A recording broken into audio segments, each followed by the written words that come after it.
the snake phobia metaphor. Welcome back, and we're going on with our workshop today, our healing workshop, and we're going to address today the snake phobia metaphor, which is a very important understanding. And why are we interested in snake phobia? And because snake phobia is treated with exposure therapy. We expose ourselves to a snake, and we recover from the phobic condition. The implications are what we're talking about today, not that anyone has necessarily any snake phobia. So let's just talk about that. A person that is experiencing snake phobia will go into treatment, and in the treatment, an exposure therapy is initiated with pictures, initiated with a discussion, and then ultimately the person is exposed to an actual snake. They can take a garter snake, which is a small snake that is quite benign, and so first they look at the snake and ultimately continue the exposure work, and till the point where they are picking up the snake and they're allowing the snake to roam around their hands or neck. So this is the therapeutic approach. The implications are very important. Why? Because the person with snake phobia feels they're in a circumstance when they are actually in an imagining, and that is our circumstance as well. We are not aware of the tremendous amount of imaginal content that is being projected into our experience. We are projecting a great deal of our feelings, thoughts, our worldview, etc. And we end up living a life that is really defined a great deal by our beliefs and our perspectives. And that's what our conversation is about. As we transform our lives, this principle is critical. And why? The work is done imaginally. The work is done, as they call, internally. And we transform ourselves in our belief systems, in the way that we are operating with the representations in our minds, with the images in our minds. Our world is populated by the images of people, places, and things. And we operate at that level to a great extent in the transformation process. We also, folks, work objectively. I mean, we deal with circumstances also. However, the change, the transformation process is a process of adjusting internal representations, and not necessarily circumstances. Of course, they both are operative. However, we can miss the subjective side of transformation and growth. It's very exciting. It's very wonderful. Once you get clear on this, you will be able to operate on your life and much more effectively. We had talked in an earlier video about the lucid dream metaphor, and in the lucid dream metaphor, we recognize when we're dreaming lucidly, we recognize that everything in the dream is ourselves, and we begin to operate at that level of intimacy, and even though you're in a circumstance, you really recognize that circumstance is ultimately you sleeping. So you're seeing distinction between a dual worldview that we have in this level of awareness and in our dream. Our dream is non-dual. When we dream, we experience it as duality, but when you become lucid, you recognize that the environment in the dream and you, the perceiver of that environment in the dream, are one and the same. That's our actual circumstances here in this plane of reality, of existence. We are what we are looking at. So, how do we harness this information? How do we apply it? The answer is exposure. We expose ourselves the same way the person with the snake phobia exposes themselves, and the transformation occurs automatically as a result of the exposure. In other words, it is revealed to the mind that there is no danger. And when we transform our lives, it's the same thing. We begin to accept. We have a great deal of fears, and defenses are coming up. And they're understandable. However, we can get over many fears, liberating ourselves, liberating our intellect. And it's a wonderful thing to do. One of the great fears, of course, is the fear of death. And we can get over that to a great extent. Life suggests death, and death, of course, suggests life also.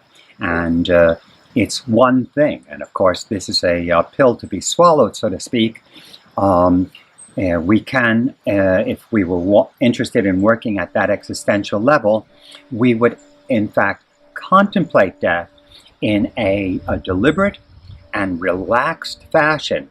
And we begin to change our responses. We can also observe our responses as they occur. In other words, we can be frightened, and we notice that fright, and we perhaps don't want to think about it, and we notice that also, and we begin to modify our relationship with the rule of our existence, with ourselves.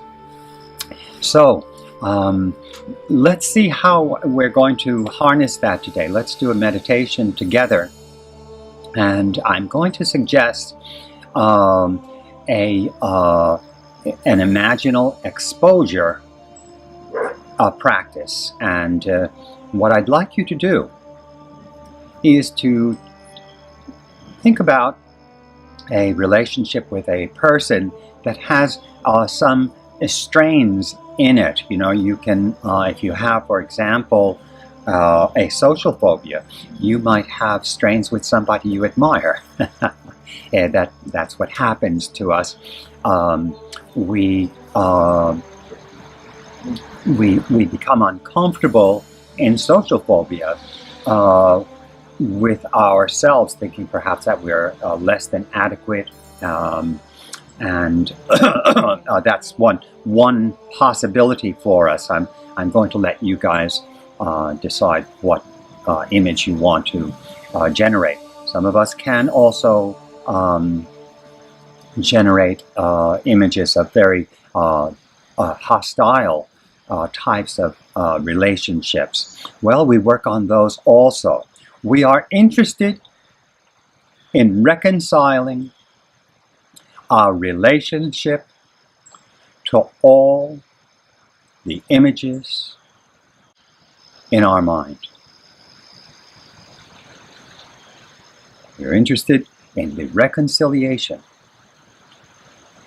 of the relationship with all our images. And we want those relationships, if we want the image of us and the image of the other to be reconciled.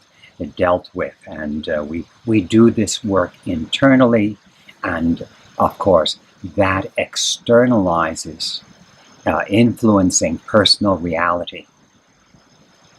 So let's sit for a moment.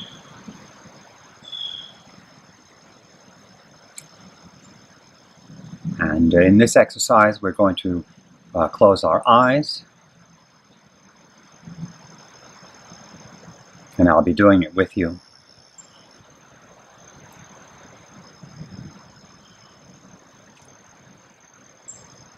Let's generate the image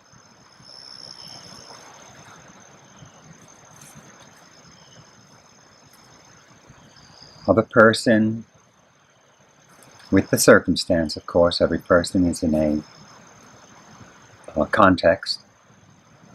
Think of the context and the circumstance that may be uncomfortable. Wait till you get it. And I have mine now. All right, and what we're going to do is we're going to hold on to those images for a moment or two.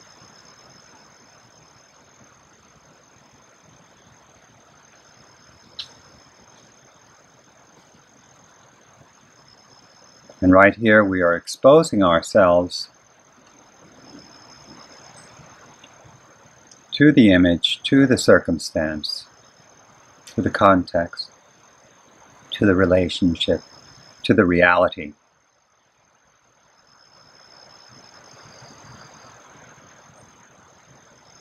And we're already modifying it.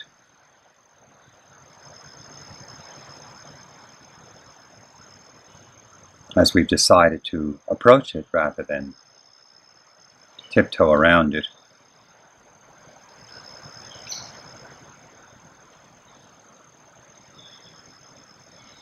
Let's do a very simple way of doing it. Let us bring the image of ourselves and that person into our chest, to the heart.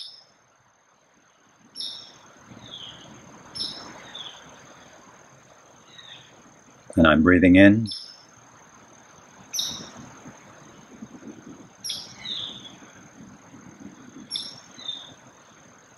And of course I'm getting relaxed, even though I'm exposed to images that produce contraction and tension.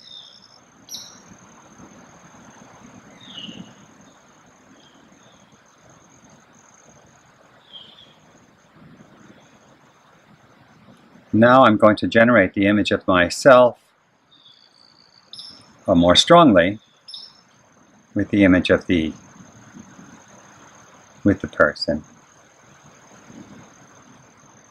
And for me at this moment I'm smiling.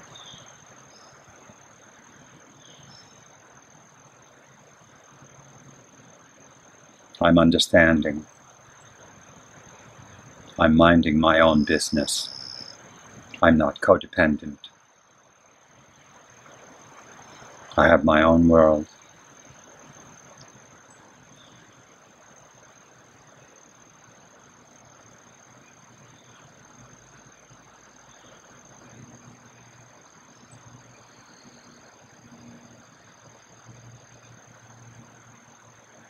And I'm trusting a divine pervasive order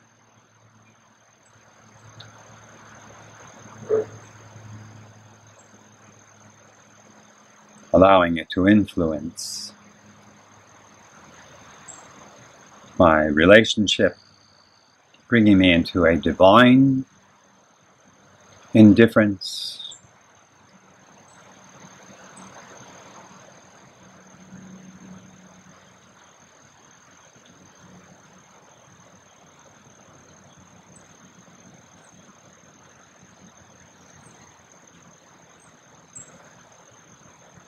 Very good. And now Let's fully withdraw our attention away from the image and just settle your attention on your body. Come to your senses. This withdrawal is important. Listen very closely to the sounds of your environment. Feel the body as environment.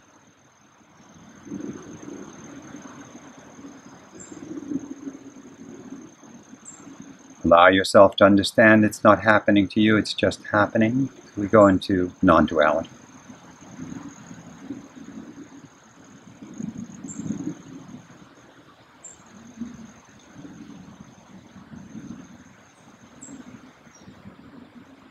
And of course, I'm hearing very beautiful nature sounds all around me. It's me. It's wonderful. So this was our discussion about imaginal exposure. The revelation that supports this practice is that we are not necessarily in a circumstance as much as we are in an imagining. We are imagining ourselves. Yes, these imaginations, these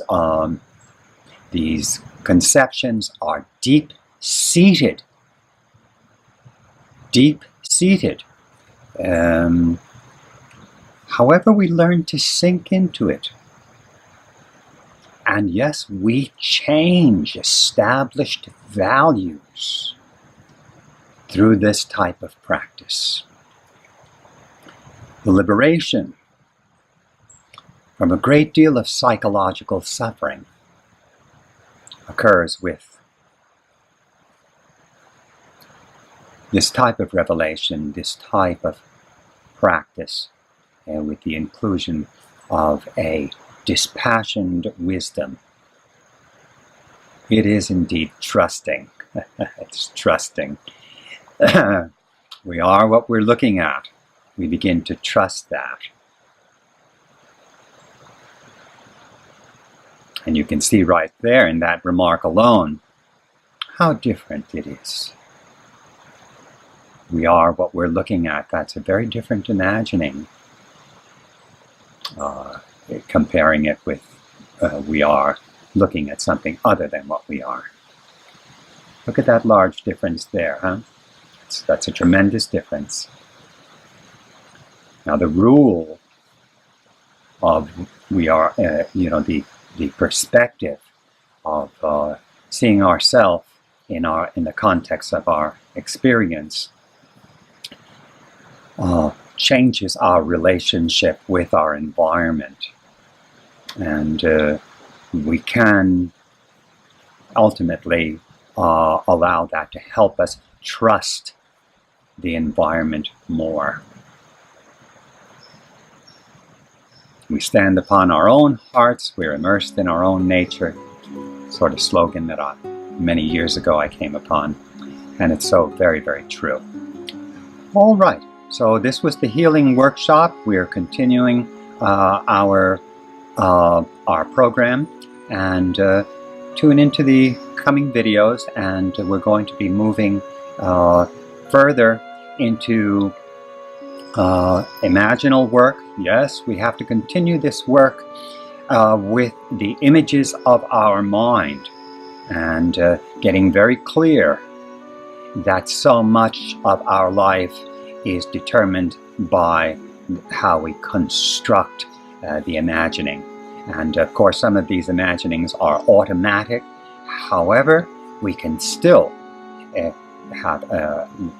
visit them and begin to modify them, allowing for a maturation process. That maturation process is always an inclusion process. We accept and transcend. We are transformed by, so to speak, swallowing the pill. That's the model. Okay? Many thanks. Tune again. We'll see you.